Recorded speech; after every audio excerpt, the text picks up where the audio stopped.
Students, welcome to your chemistry classroom. प्यारे बच्चों, आज हम बात करने वाले हैं दो इंपॉर्टेंट लॉज के बारे में। अब आप सिंपल गैस लॉज को पढ़ चुके हो, कंबाइंड गैस लॉ को डिराइव कर चुके हो। अब देखते हैं कुछ और लॉज के बारे में, ठीक है, जो हमें गैसेस को अंडरस्टैंड करने में और हेल्प करेंगे। तो first is Dalton's law of partial pressure, and yes, it was given by John Dalton in 1801। Dalton ने बहुत काम किया हुआ है केमिस्ट्री के अंदर। So when he studied partial pressures of various gases, idea कहां से आया होगा? एटमॉस्फेयर के अंदर से। एटमॉस्फेयर के अंदर अलग अलग gases, hydrogen, nitrogen, then oxygen, ठीक है, ये सारे के सारे पूरे एटमॉस्फेयर के अंदर हैं और पूरा एटमॉस्फेयर एक पर्टिकुलर एटमॉस्फेरिक प्रेशर एक्सर्ट करता है। मतलब सारे कंपोनेंट्स उसमें होते हुए भी प्रेशर जो है वो कांस्टेंट रहता है। तो उसने क्या किया, जिस तरह अब हाइड्रोजन, नाइट्रोजन, ऑक्सीजन एयर के अंदर हैं, तो क्या ऐसा होता है कहीं धूप में भी बारिश ही लग जाए? नहीं होता। वो हाइड्रोजन और ऑक्सीजन आपस में मिलकर कभी पानी नहीं बनाती हैं। जो एयर के अंदर हाइड्रोजन है, ऑक्सीजन है, ये कभी भी ऐसे मिलके वाटर नहीं बनाएंगी। वाटर बनाने के लिए आपको पता है स्पेसिफिक कंडीशंस हैं, ऐसे ही नहीं बन जाएगा। लेबोरेटरी कंडीशंस डिफरेंट हैं, तो it means they are non reacting. Room temperature के ऊपर हाइड्रोजन ऑक्सीजन को मिक्स करो, कुछ नहीं होगा।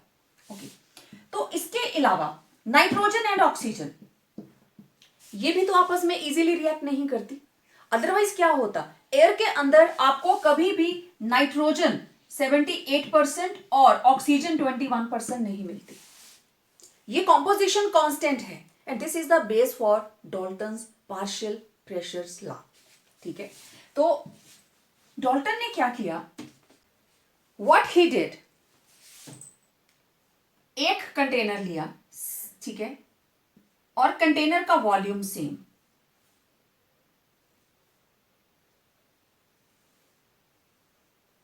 इसका वॉल्यूम है let it B 50 centimetre cube.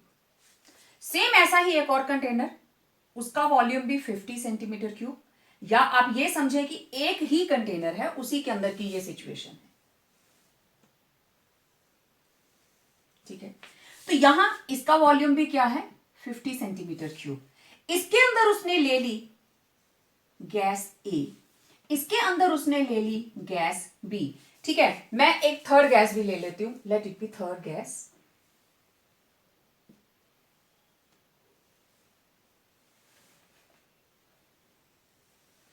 ठीक है। दिस इज गैस सी, ठीक है, और वॉल्यूम इसका भी कितना है, 50 सेंटीमीटर क्यूब। कहने का मतलब volume of container is same. This is the first condition, ठीक है। अब देखो गैस ए, इसका कोई ना कोई प्रेशर आएगा, गैस बी, इसका भी कोई ना कोई प्रेशर आएगा पीबी, और इसका भी कोई ना कोई प्रेशर होगा सी, ठीक है। तो मैं गैस ए को रिप्रेजेंट कर दिया डॉट के साथ, गैस बी को मैंने स्टार्स बना दिए, और गैस सी को मैं ऐसे ट्रायंगल्स बना देती हूं, ओके। अब देखो इसका प्रेशर इतना है, ये रहा ए का प्रेशर, ये रहा इतना बी का प्रेशर, तो दिस इज पी ए, ये प्रेशर है पी बी, और ऐसे ही ये रहा सी का प्रेशर, यहीं तक आएगा ना, प्रेशर ऑफ सी। तो यहां पे तीनों का अपना अपना प्रेशर था, P A, P B and P C, okay. अब नेक्स्ट सिचुएशन के अंदर हमने क्या किया, इन तीनों को सेम वॉल्यूम के एक कंटेनर में डाल दिया, ठीक है। तो चाहे आप इनको इसमें शिफ्ट करें, इसको इसमें शिफ्ट करें, कोई दिक्कत नहीं है। यहां बनाते हैं सेम वॉल्यूम,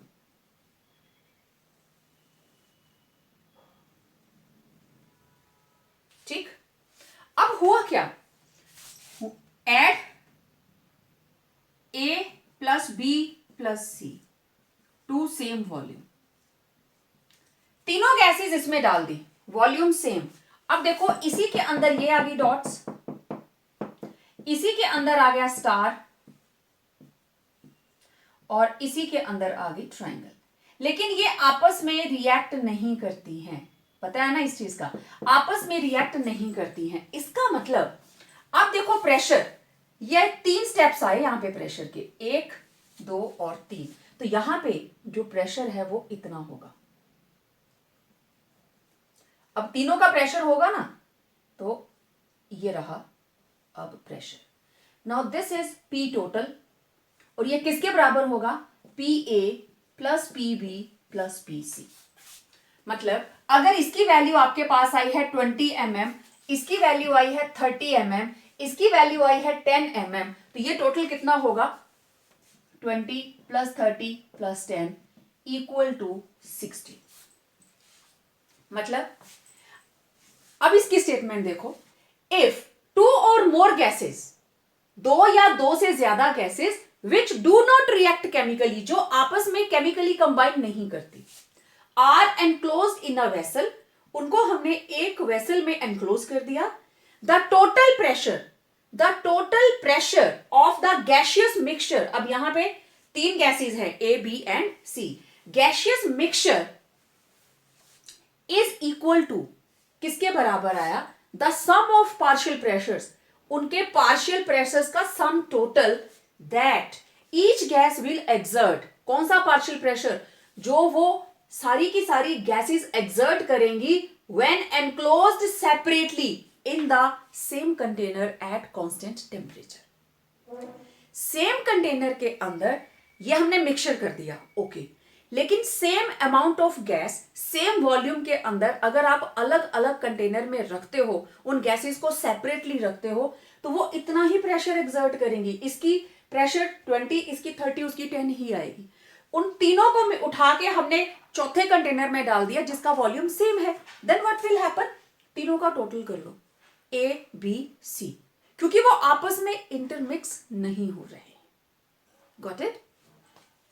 तो ये बहुत ही सिंपल सा लॉ था, this is Dalton's law of partial pressures. लेकिन इस चीज का ध्यान रखना, जो सबसे इंपॉर्टेंट है डेफिनेशन के अंदर, ये चीज मेंशन करना बिल्कुल भी नहीं भूलना, that gases they should not react chemically, they should be chemically inert, only then this is possible. अब देखिए हमारे ब्लड के अंदर ऑक्सीजन और कार्बन डाइऑक्साइड एक्सचेंज होती है, वहां पे भी डाल्टन्स लॉ लगता है, Dalton's law of partial pressure, दोनों आपस में रिएक्ट नहीं करती वहां पे, जस्ट देयर इज एक्सचेंज।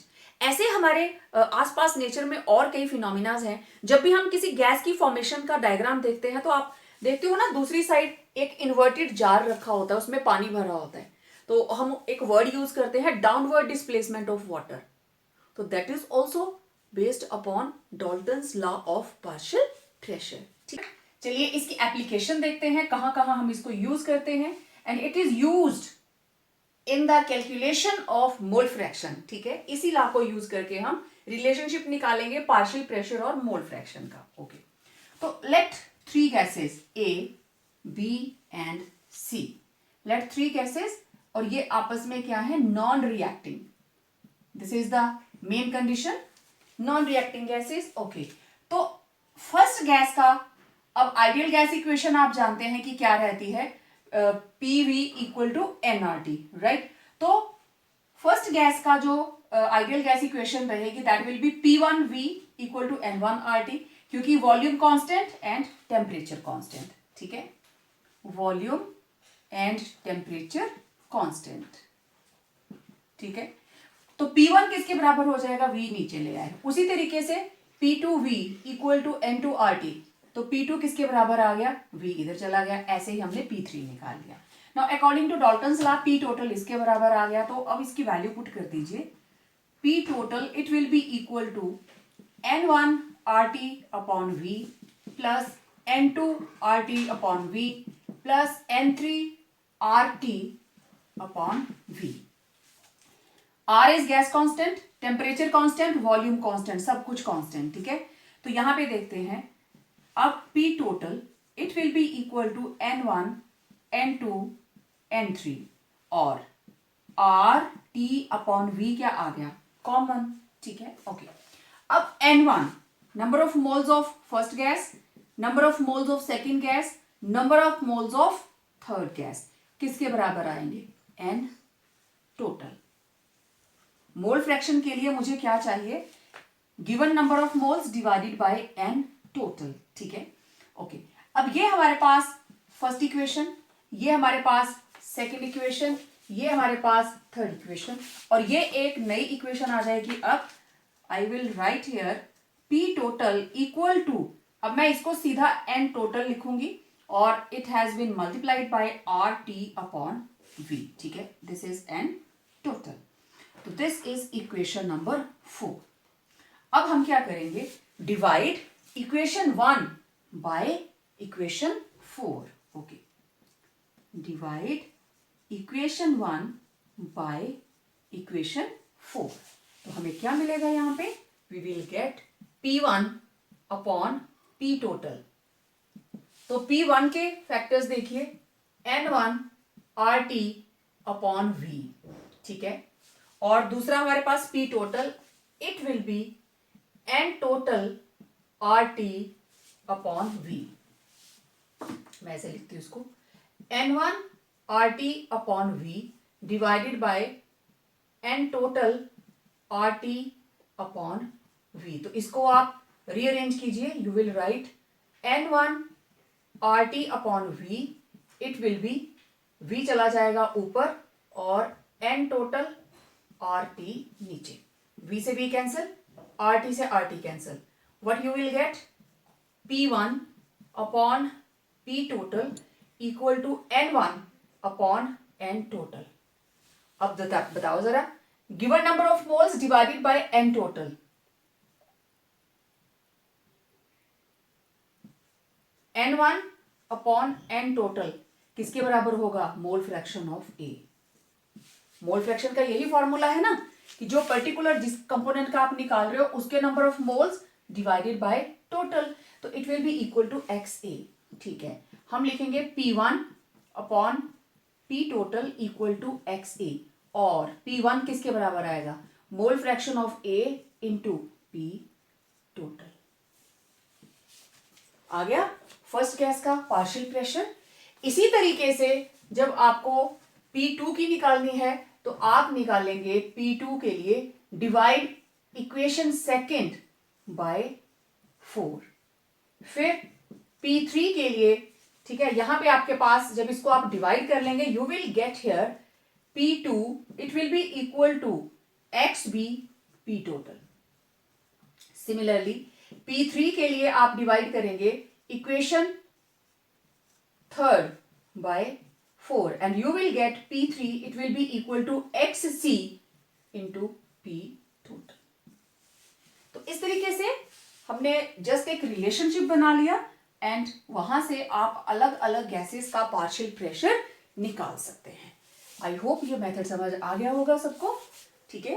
तो यहां पे हमने 3 गैसेस ली, 3 नॉन रिएक्टिंग गैसेस ABC, और हमें पता है आइडियल गैस इक्वेशन जो है that is PV equal to nRT, volume temperature constant, इसलिए P1 प्रेशर वेरी कर रहा है ना, प्रेशर को तो बात करनी है हमने, तो प्रेशर किसके बराबर हो जाएगा, देखो PV इक्वल टू nRT, तो P किसके बराबर होगा, nRT अपॉन V। फर्क क्या पड़ा, बस इनकी हमने कंडीशंस पुट कर दी कि गैस A का इतना है, B का इतना है और C का इतना है, ठीक है। फिर P टोटल निकाल लिया, कॉमन निकल गया RT अपॉन V और A टोटल कर दिया, मैंने डायरेक्ट लिख दिया N टोटल। आप इसको डिवाइड करेंगे, डिवाइड करने के बाद आपके पास given number of moles upon total it is equal to mole fraction, ठीक है। अब बहुत डिटेल में आप कर चुके हैं इसलिए मैं बार बार नहीं बताने वाली हूं यहाँ पे कि मोल फ्रैक्शन क्या होती है। तो इस तरीके से हम पता करते हैं relationship of partial pressure and mole fraction, ठीक है। अब इसकी एक और एप्लीकेशन, मैंने आपको बताया था कि जब भी हम लैब के अंदर गैसेस की प्रेपरेशन करते हैं तो उसको हम स्टोर करते हैं, और एक बड़ा ही कॉमन सा प्रोसीजर है, that is downward displacement of water. और अभी मैं एक डायग्राम बनाऊंगी, आप पहचान जाएंगे कि क्या चीज है ये। इस तरीके से जो भी हम जिस भी गैस की प्रिपरेशन कर रहे होते हैं उसको ऐसे एक ट्रफ, ठीक है, ट्रफ के अंदर हमने पानी लिया होता है, और जो भी हमारे पास जिस गैस की प्रिपरेशन हम कर रहे हैं, इस तरीके से आपने एक जो भी इसकी पाइप है ऐसे आ रही होती है, ठीक है, और ये रहता है गैस जार जिसमें हम गैस को कलेक्ट कर रहे होते हैं, ऐसे आया यार।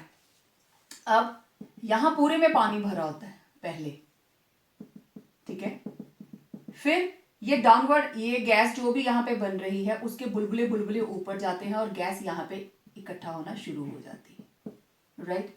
तो दिस इज कॉल्ड, अब जैसे जैसे गैस यहां से बन के ऊपर जाएगी, यहां से गैस इधर जो भी केमिकल रिएक्शन हो रहा होगा, गैस ऊपर जाएगी, पानी नीचे आना शुरू हो जाता है, that is called downward displacement of water. और क्यों करते हैं इस प्रोसेस को? सो दैट हमें प्योर गैस मिले। पहले सारे का सारा पानी भरा हुआ है और धीरे धीरे वो पानी नीचे को आना शुरू हो जाता है, ठीक है। तो अब देखिए यहां इसके ऊपर कौन सा प्रेशर लग रहा है? एटमॉस्फेरिक। और डाउनवर्ड डिस्प्लेसमेंट के बाद इधर यहां पे कौन कौन सी चीजें हैं? एक तो यहां पे गैस के मॉलिक्यूल्स हैं, गैस मॉलिक्यूल्स हैं, और दूसरा यहां पे क्योंकि वाटर है तो यहां पे वाटर वेपर्स भी होंगे, ठीक। तो इसका मतलब यहां पे दो चीजों का प्रेशर होगा, एक प्रेशर ऑफ गैस और दूसरा pressure of water vapours. Clear? Okay. अब देखो पी टोटल, पी एटमॉस्फेरिक, ठीक। P total means P atmospheric किसके बराबर है? वो pressure of gas plus pressure of water vapours. और ये जो वाटर वेपर का प्रेशर है ना, इसको हम एक्वस टेंशन भी बोलते हैं। This is also known as aqueous tension, ठीक है। तो मैं आगे डिटेल देती हूं इसकी। तो वाटर वेपर्स, ओके। अब देखिए पी एटमॉस्फेरिक हमें पता है, that is 760 mm। It will be pressure of gas, और प्रेशर ऑफ वाटर वेपर और aqueous tension, it can be calculated from given table. It is, this value is taken from table. तो pressure of gas किसके बराबर होगा? 760 minus pressure of water vapour, ठीक। अब मैंने आपको बताया pressure of water vapour is known as aqueous tension, special इस केस में एक्वस टेंशन। और एक्वस टेंशन का ना हर बुक के अंदर एक टेबल है, वेल नोन वैल्यू है, हम उसको डायरेक्ट यूज करते हैं। तो इसमें से माइनस करेंगे तो हमारे पास क्या आ जाएगी? Pressure of gas. अब मान लो यहां पे ऑक्सीजन ही हम बना रहे हैं, तो प्रेशर ऑफ ऑक्सीजन किसके बराबर होगा? P atmospheric minus aqueous tension, ठीक है। नाइट्रोजन है तो आप लिखेंगे P nitrogen, it will B P atmospheric minus aqueous tension. तो इस तरीके से Dalton's law of partial pressure को अप्लाई करके हम किसी भी डाउनवर्ड डिस्प्लेसमेंट प्रोसेस से गिवन गैस का प्रेशर निकाल सकते हैं, ठीक है। तो ये थी इसकी एप्लीकेशंस। अब कुछ न्यूमेरिकल्स देखने हैं हमें।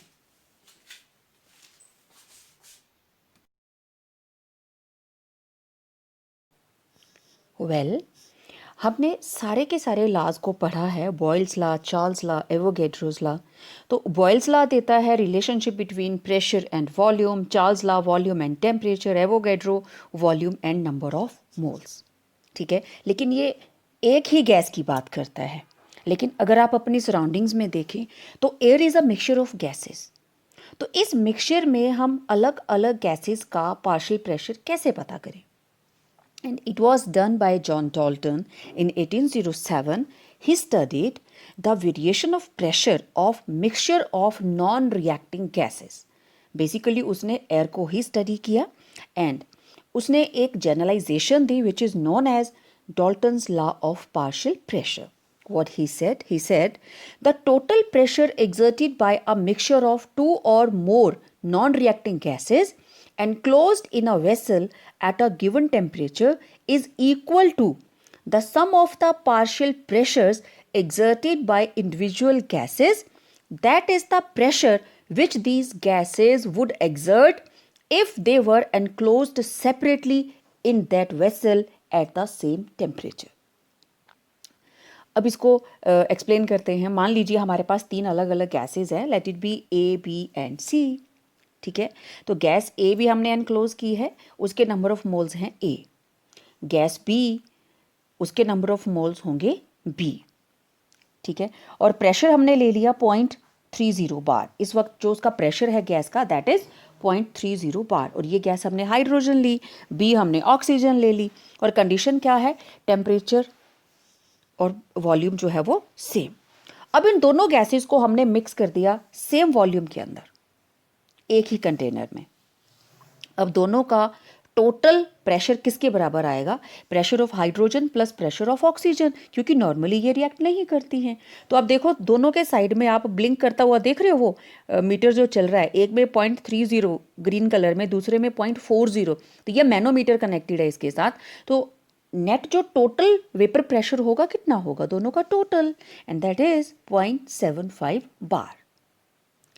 तो Dalton's law of partial pressure जो है वो यही बताता है कि टोटल प्रेशर किसके बराबर होगा, जो उन गैसेस का इंडिविजुअल प्रेशर होगा अगर हम उनको सेम वॉल्यूम के अंदर अलग अलग पैक करते हैं. एक से ज़्यादा गैसेस होंगी तो P1 plus P2 plus P3 up to N जितनी भी गैसेस हों. हाँ, condition of temperature and volume it has to be maintained. तो P टोटल क्या है, total pressure exerted by mixture of gases. और P1, P2, P3 these are the partial pressures जो वो एक्सर्ट करती जब उनको सेपरेट रखा जाता है, अकेले अकेले रखा जाता है. ठीक है, अब हम जानते हैं आइडियल गैस इक्वेशन क्या कहती है, PV is equal to nRT. Okay, P किसके बराबर होगा, nRT अपॉन V. ठीक है, तो अब किसी भी गैस के अंदर number of moles they are fixed. आपको अलग अलग कलर की बॉल्स नज़र आ रही हैं. जब इनको एक कंटेनर में डाल दिया तो नंबर ऑफ मॉलिक्यूल्स थोड़ी ना चेंज कर जाएंगे. ठीक है, तो अगर जो फर्स्ट गैस है इसके अंदर, first, second gas P2, third gas P3. ठीक है, तीनों अलग अलग कलर्स आप देख रहे हो. तो P1 किसके बराबर होगा फिर, it will be equal to N1 RT upon V. इसी के बराबर आएगा ना, N1 RT अपॉन V. अब P2, उसके नंबर ऑफ मोल्स कितने हैं, N2 ब्लू कलर में, it will B N2 RT upon V. अब हमारे पास बची P3, तो थर्ड वाली गैस जो है that is green in colour, उसके नंबर ऑफ मोल्स कितने हैं, N3. कंटेनर से कोई बाहर नहीं जा रहा, बाहर से कोई अंदर नहीं आ रहा है, तो number of moles are fixed. तो यहाँ पे N1, N2 एंड N3 ये क्या है, number of moles of different gases A, B, C जो भी हमने लिए हैं, 3 गैसेज ली है ना. ओके, अब तीनों का टोटल करेंगे तभी P टोटल आएगा हमारे पास. तो P टोटल किसके बराबर होगा, P1 plus P2 plus P3. तो यहाँ हम अप्लाई कर रहे हैं Dalton's law of partial pressure. तो ये तीनों को टोटल कर दीजिए. अब P1, P2 और P3 पे इनकी वैल्यूज़ रख दो तीनों की. P1 की जगह पे आ जाएगा N1 RT upon V, P2 की जगह पे आ जाएगा N2 RT अपॉन V, और P3 की जगह पे आ जाएगा N3 RT अपॉन V. ठीक है, अब तीनों को ऐड करेंगे. इनमें से N1, N2, N3 अलग है, RT upon V is common, तो उसको कॉमन निकाल लीजिए. Now we get N1 plus N2 plus N3 into RT upon V. ठीक है, अब तीनों का नंबर ऑफ मोल्स को टोटल करें तो क्या आ जाएगा, N टोटल. आप इसको N टोटल भी लिख सकते हैं, और अगर आप चाहें तो इसको ऐसे भी लेके जा सकते हैं. तो अब फर्स्ट गैस का निकालना है तो इक्वेशन 1 को डिवाइड कर दीजिए जो आपके पास लेटेस्ट इक्वेशन आई है. तो यही चीज़ आएगी आपके पास, P1 अपॉन P टोटल हमने किया, ये कैंसिल हो जाएंगे और you will gate N1 upon N1, N2, N3, और ये क्या है, N टोटल. तो आपको पता है given number of moles divided by N total क्या होगा, मोल फ्रैक्शन ऑफ गैस ए, जो फर्स्ट नंबर पे गैस है उसके बराबर आ जाएगा। तो N1/N किसके बराबर आ गया? मोल फ्रैक्शन ऑफ ए या फर्स्ट गैस। पुट कर दीजिए value, you will get P1/P total equal to X1। अब इस वैल्यू को यहाँ पुट कर दो, you will get P1/P total equal to X1, और यहाँ से आप P1 की वैल्यू निकाल सकते हैं। गिवन नंबर ऑफ मोल्स जैसे आपने फर्स्ट के लिए निकाले ऐसे बाकियों के लिए भी निकालेंगे, तो you will get P1/P total equal to X1, और P1 किसके बराबर होगा? Mole fraction of first gas into P total. तो निकल गया आपके पास partial pressure of first gas. इसी तरीके से आप सेकंड और थर्ड की वैल्यू भी निकाल सकते हो। तो डाल्टन ने यही किया था, तो उसने एस्टैब्लिश कर दिया, लॉ तो उसने सिंपल दे दिया ना, he has established the relationship between partial pressure, total pressure and mole fraction. तो किस पे डिपेंड कर रहा है पार्शियल प्रेशर? जितना उसके नंबर ऑफ मोल्स होंगे, क्योंकि बाकी सब तो कांस्टेंट है, वॉल्यूम, टेम्परेचर और आर सारे का सारा कांस्टेंट। तो एक जर्नल हमारे पास जनरलाइजेशन आ गई कि किसी भी कंपोनेंट की वैल्यू निकालनी हो, that will be equal to its mole fraction multiplied by total pressure.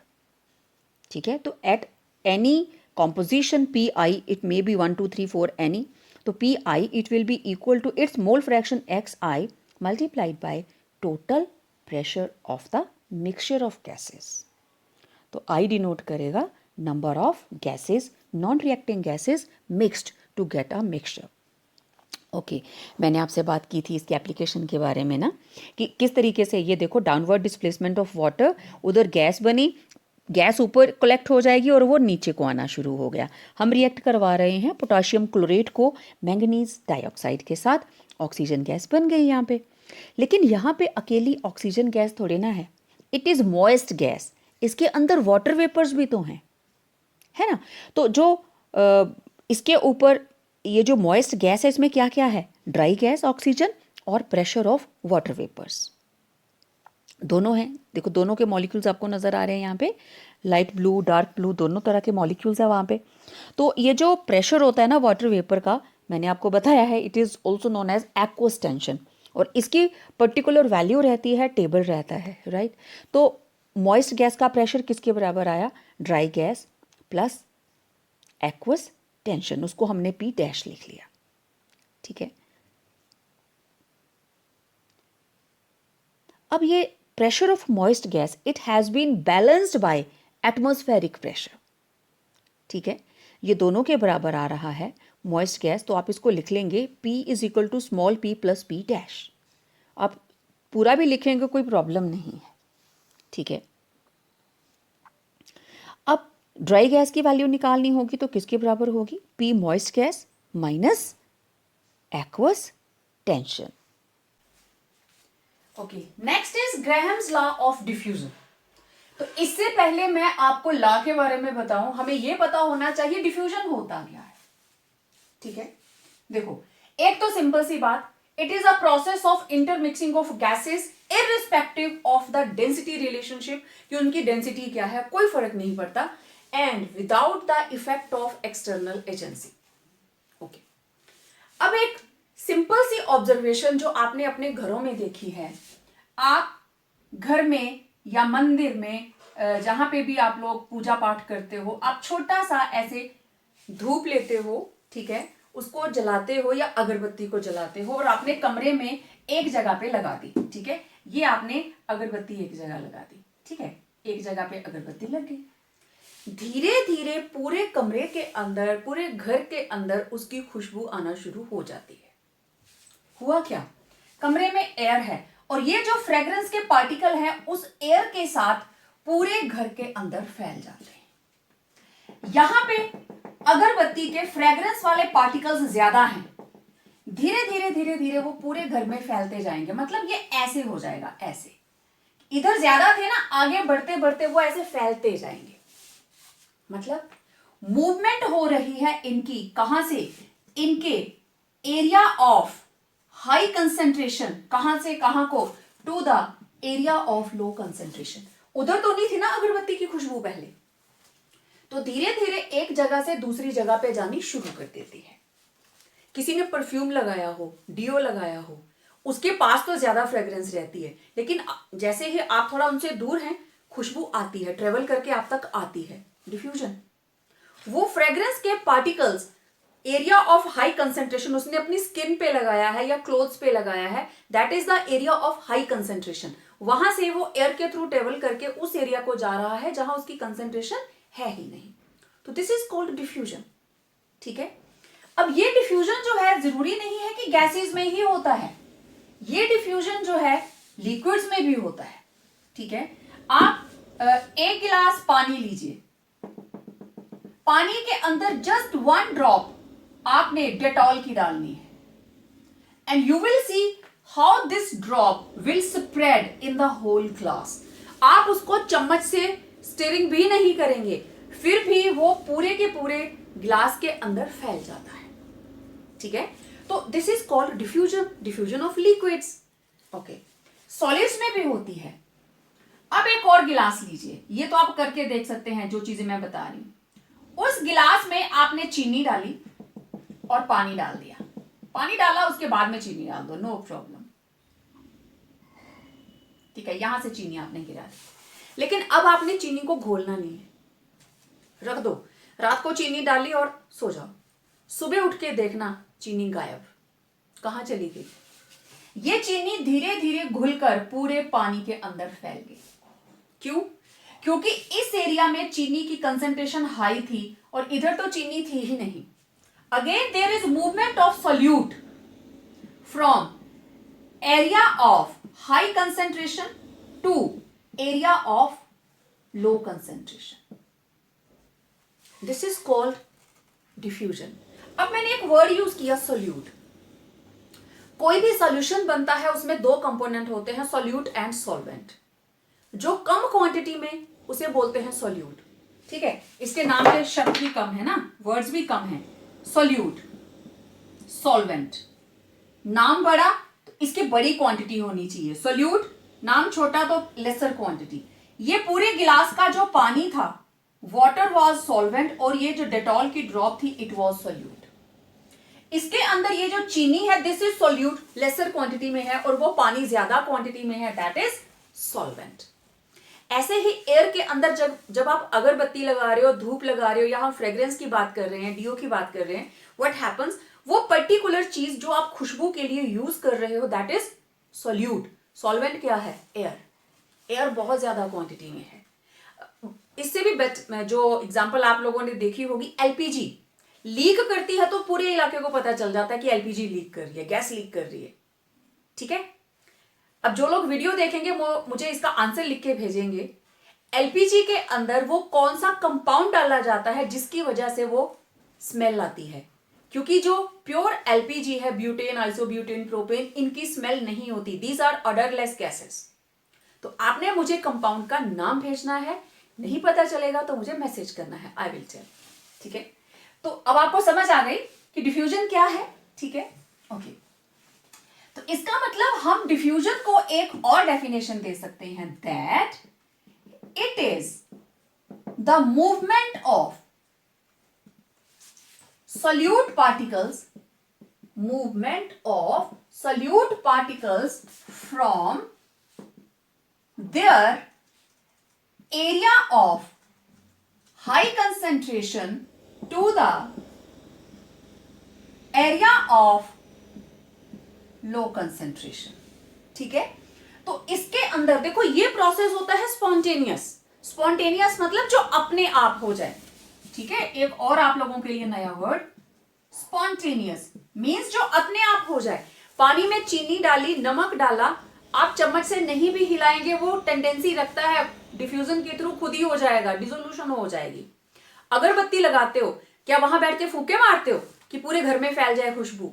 नहीं, अपने आप वो स्प्रेड हो जाती है। तो they are having natural tendency for occurrence, means spontaneous process है। ठीक है, नेक्स्ट चैप्टर में हम बात करने वाले हैं इसके बारे में भी। तो ये थी डिफ्यूजन। ठीक है, अब हम गैसेस की बात कर रहे हैं।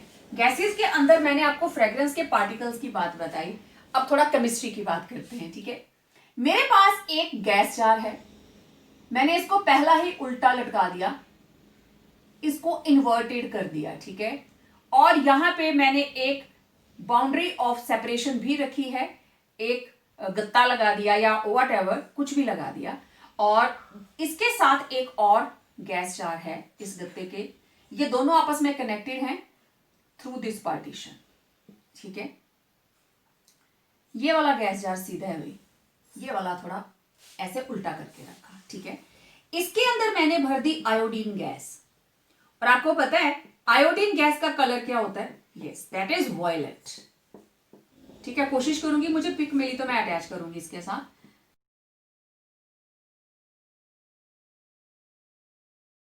This is violet in colour, बैंगन के कलर की होती है, और इसके अंदर हमने भर दी hydrogen gas. Hydrogen gas is colourless, this is colourless, this is violet colour, ठीक है। तो जब तक ये बाउंड्री बीच में है ना, आपको ऐसे ही दिखाई दे रहा होगा, ये व्हाइट और ये कलर, ओके। अब क्या किया? Removing the slit, removed the partition. अब हमने पार्टीशन हटा दी, वेल अब ये दोनों के दोनों गैस जार आपस में ऐसे कनेक्ट हो गए,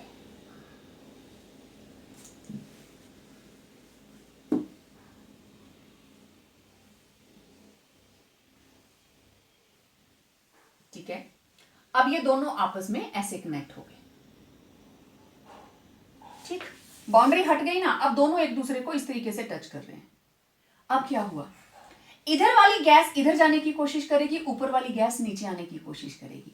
तो मतलब कहने का कि धीरे धीरे जैसे पार्टीशन हटी, मेरे को 3 स्टेजेस बनानी पड़ेंगी इसकी, तो इसको मैं ऐसे चेक्स में बना रही हूं, और ये हमारे पास ब्लैंक है।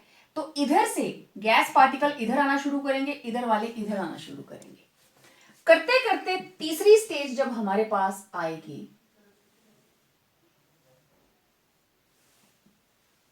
ठीक है, bear me with my diagrams. अब पूरी की पूरी कंटेनर के अंदर दोनों गैस जार जो हैं वो आपको ऐसे दिखाई देंगे, लाइंस दिखाई नहीं देगी। ये मैं कलर की इंटेंसिटी को ऐसे मार्क कर रही हूं कि जब मैंने ऐसे चेक्स बनाए हैं, it means this is violet colour, ऊपर कलरलेस। लेकिन अब क्या हो गया, जब देखो वॉयलेट के अंदर व्हाइट कलर मिक्स करो, क्या हो जाएगा? जब सारे के सारे पार्टिकल्स इकट्ठे इकट्ठे हैं तो दैट इज डार्क, जो पार्टिकल्स दूर दूर हो जाएंगे तो डार्कनेस कम हो जाएगी। तो पूरे के पूरे कंटेनर के अंदर फेडेड या लाइट वॉयलेट कलर हो गया। Now it is light violet, दोनों में। This is the meaning of diffusion. Iodine ऊपर को जाना शुरू हो गई, हाइड्रोजन नीचे को आना शुरू हो गई, जबकि hydrogen is lighter, iodine is heavier. Iodine heavy gas है, हाइड्रोजन लाइटर है, लेकिन वो ऊपर से नीचे आ रही है। डेफिनेशन में लिखा था irrespective of their density relationship, density का फर्क ही नहीं पड़ता, वो मिक्स होंगे ही होंगे। अगला question, why gases diffuse to mix? क्योंकि गैसेस के अंदर देयर आर एम्प्टी स्पेसेस, आपको पता है बहुत खाली जगह होती है, there are empty spaces among gases. तो गैस के मॉलिक्यूल्स उन एम्प्टी स्पेसेस को कवर करने के लिए, उनको फिल करने के लिए एक जगह से दूसरी जगह को मूव करते हैं। This is the reason of diffusion of gases, इसलिए गैसेस डिफ्यूज करती हैं, ठीक है। अब हम अपने क्वेश्चन पे आते हैं, that is Graham's law of diffusion. Okay, now see the statement of Graham's law of diffusion, that under similar conditions of temperature and pressure, the rates of diffusion of gases are inversely proportional to the square roots of their densities. जब भी mixing होगी दो gases तो चाहिए ना, okay. तो let two gases A and B, ठीक है, and rate of diffusion of A is equal to R1, rate of diffusion of B equal to RT, ठीक है। तो R1 it is inversely proportional to, क्या बोला उसने, square roots of their density. तो R1 is directly proportional to 1 upon under root D1। This is the meaning of inversely proportional to. ठीक है, इसी तरीके से and R2 it will be 1 upon D2। दोनों ही अपनी अपनी डेंसिटी के इनवर्सली रिलेटेड हैं। ठीक है, तो इस डेफिनेशन के हिसाब से क्या हुआ, densities that is rate of diffusion inversely proportional to under root of density। इस डेफिनेशन के बाद आप इसको लिखेंगे square root their densities, that is mathematically it is rate of diffusion 1 upon density. अब इसको इलस्ट्रेट करते हैं। Let two gases A and B, एक का रेट R1 दूसरे का रेट R2 आ गया, दोनों की ratio R1 upon R2, constant constant cancel हो जाएंगे। नाउ इट विल, अब मैं अंडर रूट कॉमन रख लेती हूं। ओके, ऊपर कौन आएगा, D2, क्योंकि इसको डिवाइड करेंगे इससे तो D2 ऊपर आ जाएगा, D2 upon D1। This is the first relationship at constant temperature and pressure. Numericals के लिए ये हमारा पहला रिलेशनशिप। दोनों का रेट दिया है, एक की डेंसिटी दी है, दूसरे की निकाल लीजिए। डेंसिटीज दी है तो रेट पूछा होगा। तो ये था हमारा पहला फॉर्मूला। ओके, अब देखिए ऑल्सो मॉलिक्यूलर मास किसके बराबर होता था भाई, 2 इंटू वेपर डेंसिटी। तो दिस इज डेंसिटी, इसका मतलब डेंसिटी किसके बराबर है, vapour density, it will be equal to molar mass upon 2। समझ गए बात। Okay, thus D1 it will be equal to m1 upon 2 and D2, चलो मैं नीचे लिखती हूं शायद उसकी जरूरत पड़े आगे। D2 किसके बराबर होगा, m2 upon 2। इनकी वैल्यूज को यहां पुट करें, we will get R1 upon R2 equal to under root D2 की जगह पे हमने लिख दिया m2 by 2, D1 पे लिख दिया m1 by 2, 2 से 2 कैंसिल, तो ये हमारे पास आ गया R1 upon R2 it will be equal to M2 upon M1। This is the second formula. अगर आपको डेंसिटी नहीं दी है, आपको मॉलिक्यूलर मासेस दिए हैं, तो आपके पास फॉर्मूला बन जाएगा, दोनों के rate they are under root M2 upon M1। Inverse में है ना, इसलिए R1 upon R2 it will be equal to M2 upon M1। Got it. तो ये आपके पास दो रिलेशन आ गए, दोनों को इकट्ठा भी आप लिख सकते हो, और R1 upon R2 it will be equal to under root D2 upon D1 equal to under root M2 upon M1। आप इनको ऐसे भी लिख सकते हैं, कोई दिक्कत नहीं, न्यूमेरिकली इंपॉर्टेंट है ये। ठीक है, ओके। अब देखिए, इस फॉर्मूले को हम और ज्यादा एक्सटेंड कर सकते हैं। कैसे, ये समझ में आ गया ना सबको, तो मैं इसको हटा रही हूं यहां से। ठीक है, डेफिनेशन भी क्लियर है सबको, तो let me move it to, क्योंकि अभी मैं न्यूमेरिकल भी करने वाली हूं इसके।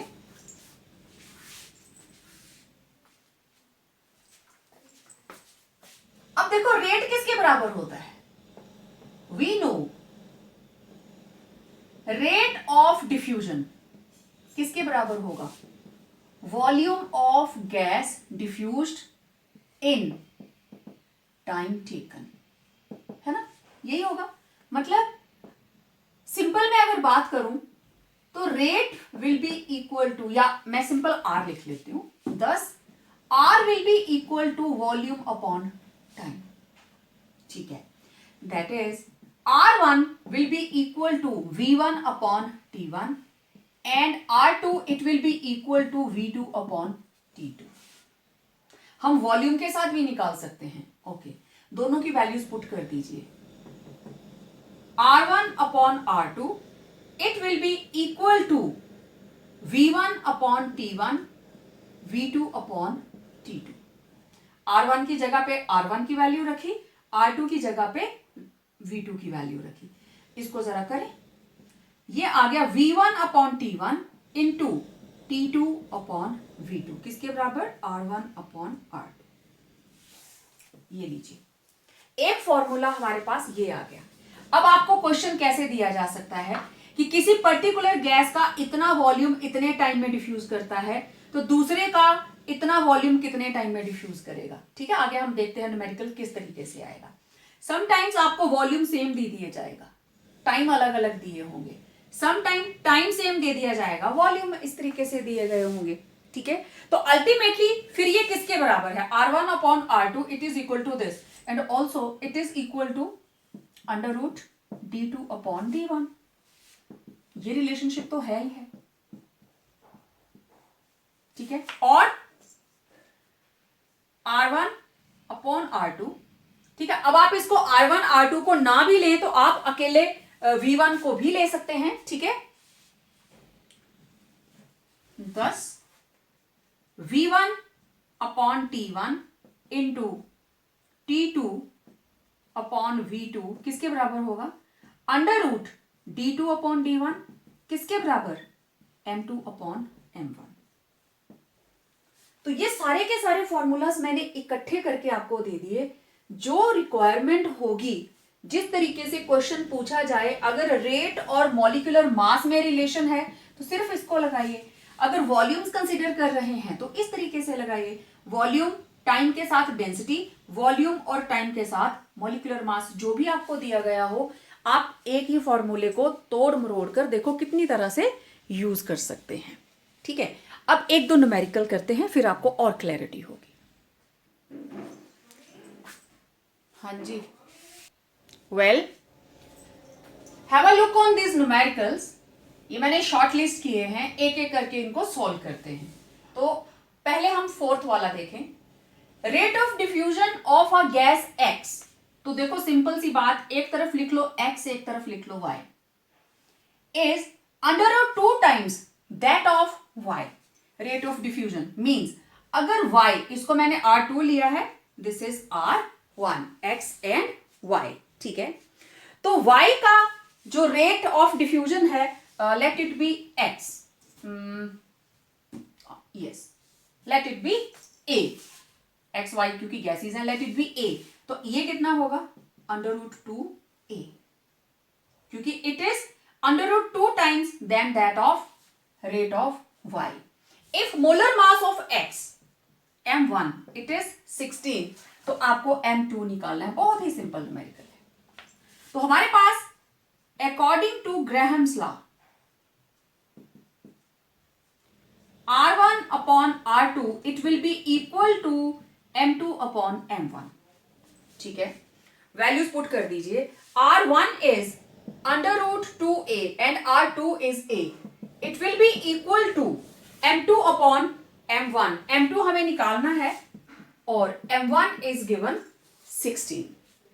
ठीक है, तो a से a cancel, we are having under root 2, M2 निकालना है। ठीक है, under root 2 equal to under root M2 upon 16, under root के साथ अंडर रूट कैंसिल, तो 2 into 16 it will be M2, M2 will be 32 grams. है ना सिंपल न्यूमेरिकल्स। तो सारे के सारे न्यूमेरिकल्स ऐसे ही हैं, इजी इजी से। ठीक, जस्ट वैल्यूज निकालिए और पुट कर दीजिए। ठीक है, तो ये था फोर्थ वाला न्यूमेरिकल। ओके, अब मैं जगह बना लेती हूं। नेक्स्ट देखिए, it says 80 ml of ammonia gas diffuse out of container, और दूसरी गैस इसने दी है सर्टेन गैस। ओके, तो एक तरफ है अमोनिया और एक तरफ ले ली हमने गैस X। ठीक है, अमोनिया का volume V1 80 ml, diffuse out from a container in 8 minutes, T1 is 8 minutes. Okay, और आपको पता है अमोनिया का molar mass, nitrogen 14 + 3 17 grams. Well, अब X की बात करें, how long will 40 ml of certain gas, तो V2 आपको दिया है 40 ml with molar mass M2 is 68 gram. How long means आपसे टाइम पूछा है, you have to find the time, कि अमोनिया जो है 80 ml 8 मिनट में क्रॉस कर जाती है, तो किसी दूसरी गैस का 40 ml जिसका मोलर मास है 68 कितना टाइम लेगा? Formula V1 upon T1 into V2 upon T2, it will be equal to M2 upon M1। ठीक है, V1 कितना है 80, T1 कितना है 8, V2 कितना है 40 और T2 हमें निकालना है। मोलर मास M2 इज 68 और M1 इज 70। ठीक है, तो देखिए कुछ कटता है यहां पे, ये 10 से कट गया और 17 4 तो ये हमारे पास आया 10 into 40 400, 10 into 40 400 upon T2, it is equal to 4। ठीक है, तो T2 किसके बराबर होगा? 400 upon 4, T2 will be 100।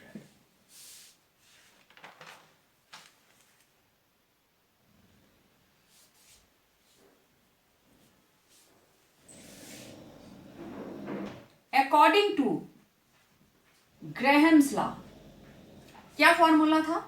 V1 upon T1।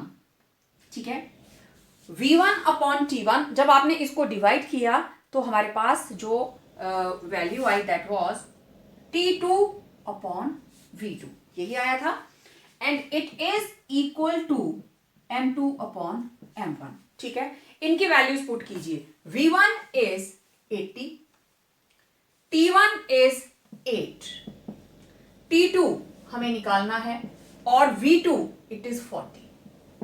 ठीक है, M2 ऊपर है, M2 इज 68 डिवाइडेड बाय 70। ठीक है, ओके, 40 2 जा 80, 2 4 जा 8, T2 अपॉन 4 इक्वल टू 17 4 जा, ये आया √4, √4 मतलब 2, तो T2 किसके बराबर हुआ? 4 उधर जाके मल्टीप्लाई हो जाएगा, तो टाइम कितना लगा? 8 मिनट्स। सेम टाइम आया। मेथड समझ में लग रहा है? ठीक है, तो बहुत सिंपल से न्यूमेरिकल्स हैं, जो गिवन है एक एंटिटी अननोन होगी और पता चल जाता है कि V1 T1 वाला फॉर्मूला लगेगा या सिंपल रेट वाला लगेगा। डन? ओके, अब देखते हैं सेकंड वाला।